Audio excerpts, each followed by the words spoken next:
Адам ағзасында, нақтырақ айтсақ, асқазанында сүтті қорытуға арналған арнайы фермент болады. Оны ғылымда лактаза деп атайды.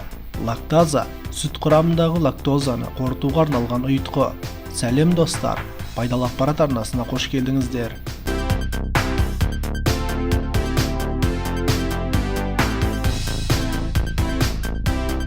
Лактазаны ерекше фермент деп аталуы да сондықтан.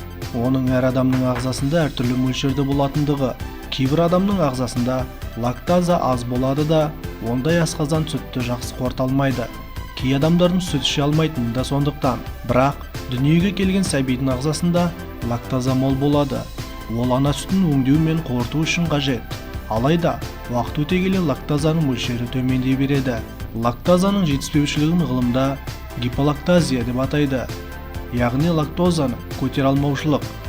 Ең қызығы да сол, кейбір халықтардың ағзасы сүтті қорытуға мүлдем бейімсіз келеді.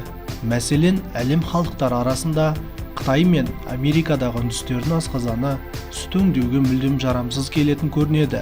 Әлем халықтары арасында сүт іше алмау деген сонау көне дәуірлерден басталған. Европа құрлығынан табылған ежелгі адамдардың сүйек қаңқаларын зерттеу кезінде осыдан 6000 жыл бұрын адам ағзасында лактазаның жеткілікті мөлшерде болғаны анықталды. Ол дәуірде өмір сүрген адамдар жан-жануар асырап сүт ішкені белгілі. Бірақ уақыт өте келе адамзат сүттің өзін ғана ішпей, одан сүзбе, сыр, ірімшік сынды өнімдер жасауды үйренеді. Ал мұндай өнімдерде лактозаның мөлшері аз болатын. Содан лактозасы аз өнім жей берген адамзаттың ағзасы да уақыт өте келе нағыз қою, құнарлы сүтті қорыта алмайтын деңгейге жетті. Ал сүтті әлі күнге дейін ішетін халықтардың ағзасында лактаза баршылық. Мәселен, швед, дат, ағылшын, неміс, голланд жұрты сүтті көп ішетін халықтар.